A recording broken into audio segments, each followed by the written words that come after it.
चिराग पासवान के लिए ये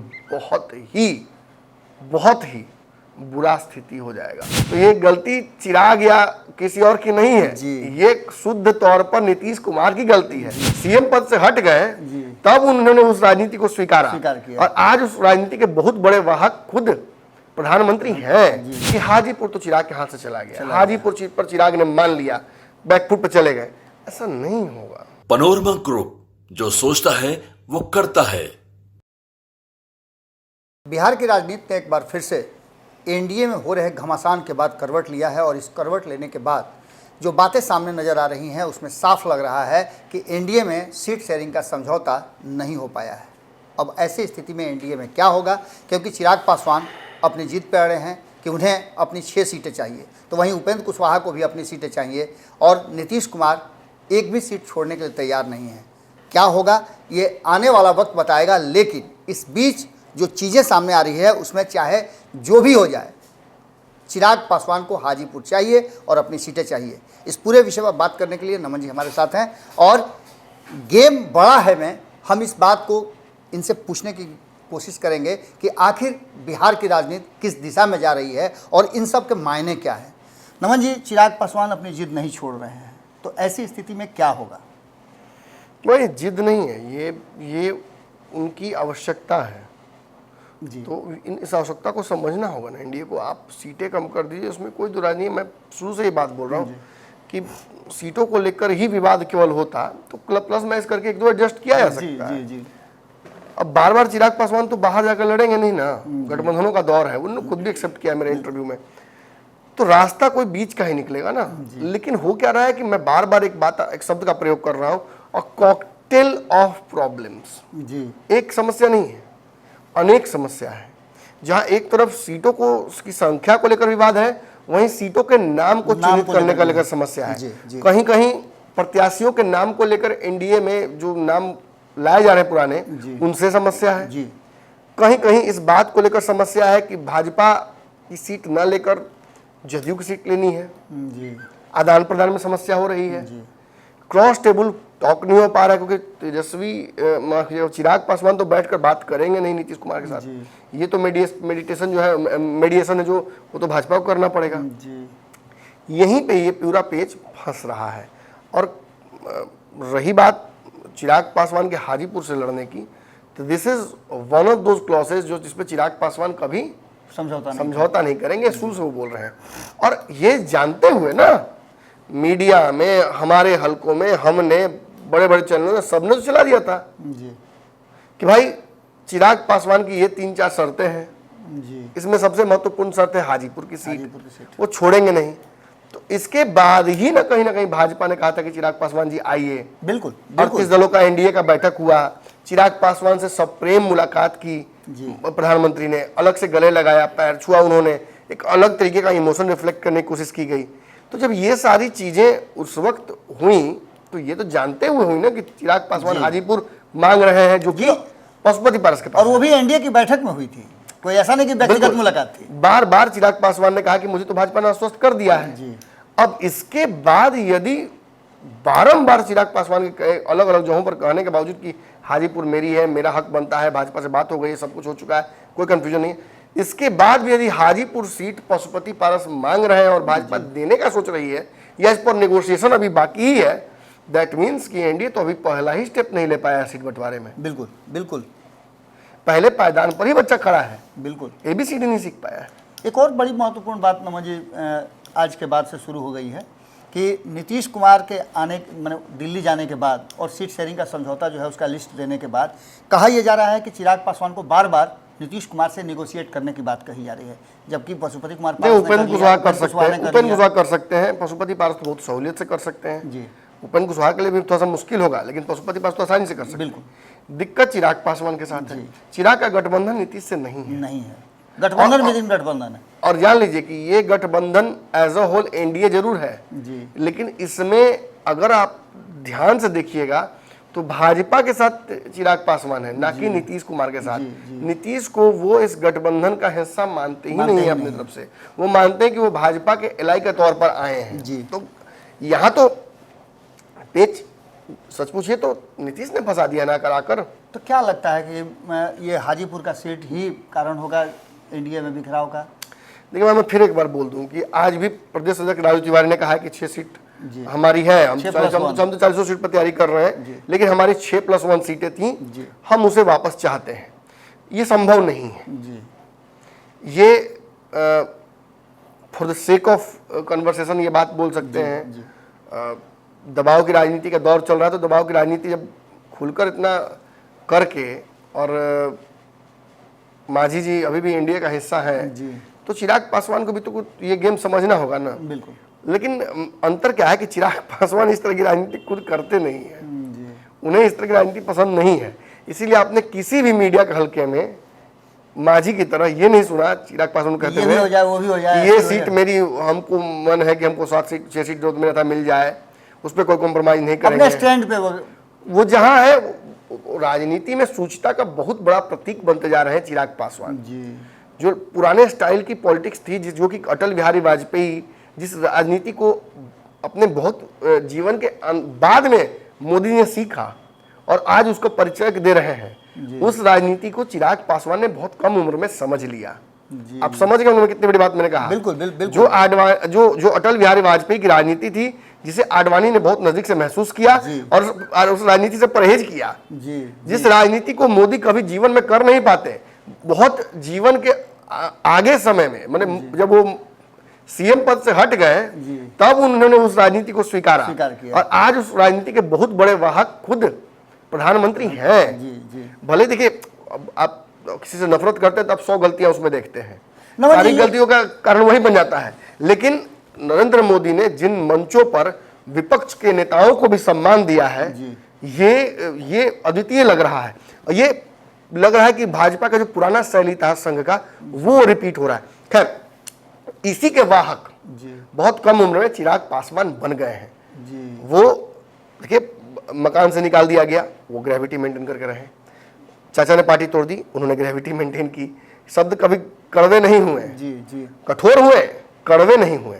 और भाजपा किसने भी कम कसर नहीं दी। भाजपा ने जो दर्द दिया, वो दर्द तो मुझे लगता है कि चिराग पासवान को चाचा ने भी नहीं दिया। बिल्कुल सच्चाई यही है। बिल्कुल। अगर चाचा ने दर्द जख्म दिया तो भाजपा ने नमक लगाया, लेकिन फिर भी चिराग पासवान ने आज भी उस भाजपा से प्रेम नहीं किया। आज भी उस भाजपा से वो प्रेम करते हैं, मानते हैं अपने नेचुरल सहयोगी नरेंद्र मोदी की वजह से।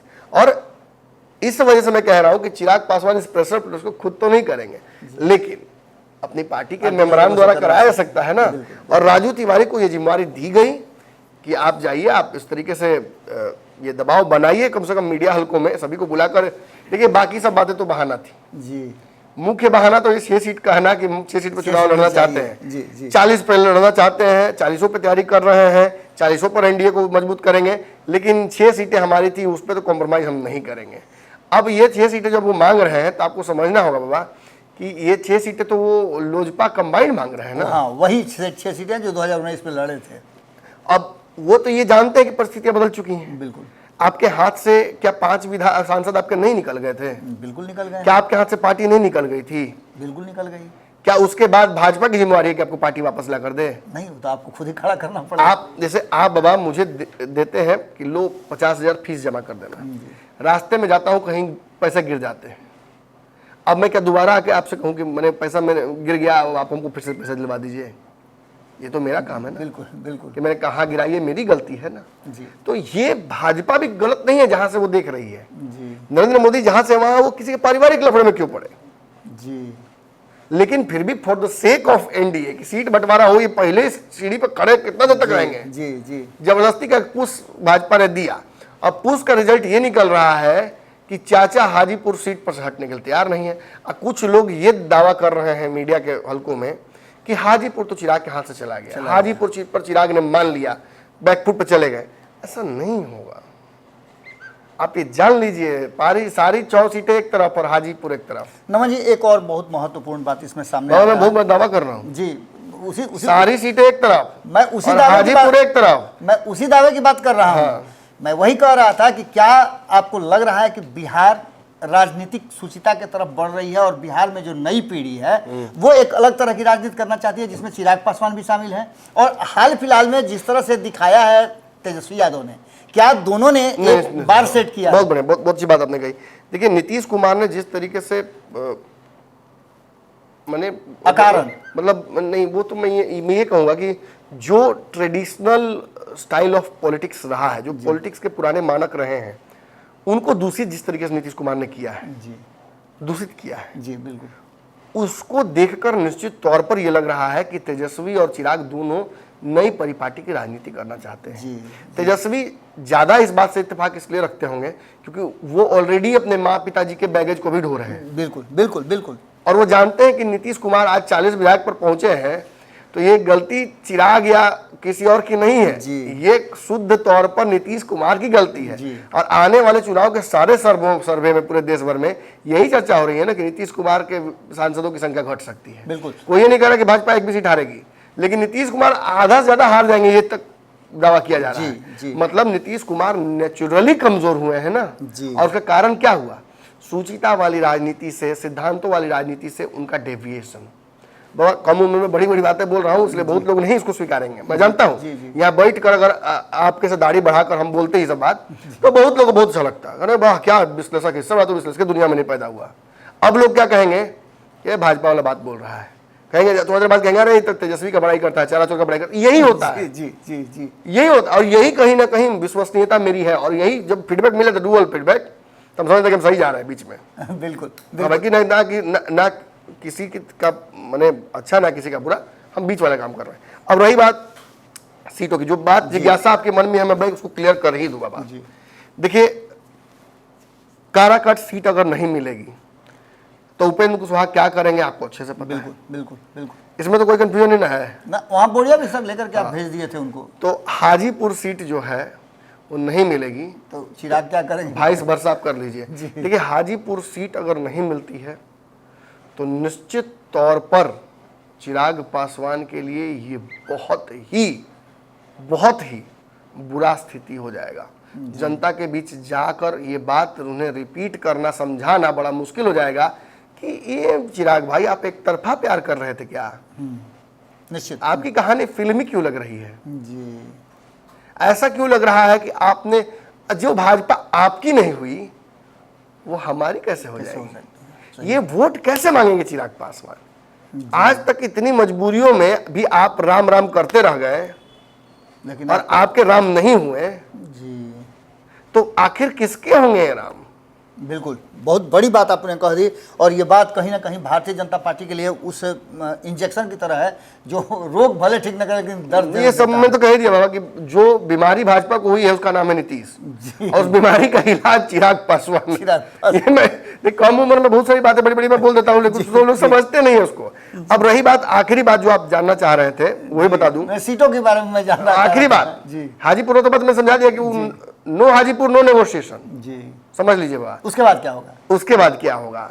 आज तो राजद ने स्थिति स्पष्ट कर दी, कहाँ पड़े हो 2-3 के चक्कर में, 8 उठा लो, मौका है। 8 सीटें ले जाइए, राज्यसभा का जुगाड़ कर लेंगे हम लोग। खुद तेज प्रताप ने कहा है, जी, मैंने आपको कहा भी था कि एक बहुत बड़े नेता ने चिराग पासवान संपर्क करने की कोशिश की। जी जी, अब फोन उठाइए तब ना बात होगा, फोन नहीं उठाइए तो हम क्या कर सकते हैं? सही बात है। चलिए, तो आपने ये समझा कि आने वाला जो बिहार की राजनीति का चेहरा होगा वो कहीं ना कहीं कैनवास पर एक नई तस्वीर लिखने की तरफ आगे बढ़ रहा है। अगर ऐसा होता है तो क्या फ़ायदा और क्या घाटा होगा ये अलग बात है, लेकिन जो दावा है भारतीय जनता पार्टी का, वो दावा कहीं ना कहीं कमज़ोर पड़ता हुआ दिखाई जरूर दे रहा है। अगर ऐसा होता है और चिराग पासवान, उपेंद्र कुशवाहा या मांझी, इन सबको अलग होना पड़ता है। देखना आगे बहुत ही दिलचस्प है कि क्योंकि बिहार की राजनीति पल पल अपना दशा और दिशा बदल रही है। भारतीय जनता पार्टी क्या करती है? चिराग पासवान उस जगह पर जा करके अपना खूंटा गाड़ चुके हैं। अब आगे देखना यह भी होगा कि चिराग पासवान को क्या एनडीए में रोका जा सकता है या फिर नए रास्ते की तरफ जाना ही बेहतर समझते हैं चिराग पासवान।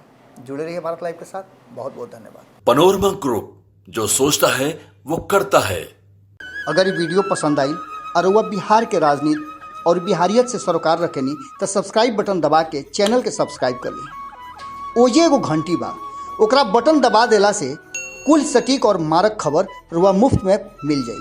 अगर रउआ पत्रकारिता के हमनी के नया प्रयोग में सहयोग कर चाहतानी तो ज्वाइन बटन दबा दी। पेटीएम नंबर नोट कर ली 9386816700। धन्यवाद।